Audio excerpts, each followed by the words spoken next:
Zhvillimi i turizmit në Gjirokastër po rrit interesimin për prodhimet bujqësore bio, të cilat janë të kërkuara nga vizitorët. Në zonën historike janë çelur qendra të veçanta të cilat tregtojnë prodhimet vendase dhe bimët medicinale, mjaltin, vajin e ullirit, çajin e malit apo sherebelën, duke plotësuar kështu kërkesat dhe shijet e turistëve. Vizitorët veçanërisht të huajt janë të interesuar për prodhimet bio, sidomos ato që lidhen me traditën shqiptare. Administratorët e këtyre qendrave shprehen se bashkëpunojnë me fermerët e zonës, duke ju përgjigjur kërkesave në rritje të tregut turistik për produktet bio. Normalisht janë të kërkuara për vizitorët që vinë vizitojnë dyqanin këtu, se u nevojitën për gjatë dimrit që po vjen sezoni dimëror tani.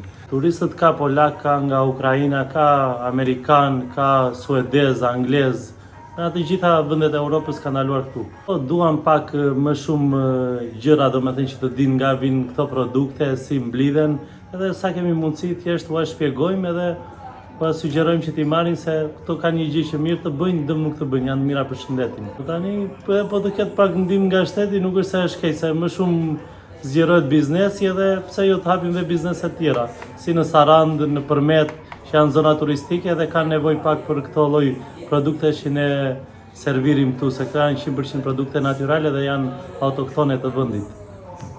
Zona e Gjirokastrës ka një traditë të pasur në kultivimin e produkteve bujqësore, vreshtarisë, ullirit, si dhe bimëve medicinale. Tashmë prodhimet vendase bio janë resurse të veçanta për mbështetjen e fermerëve lokal dhe nxitjen e turizmit.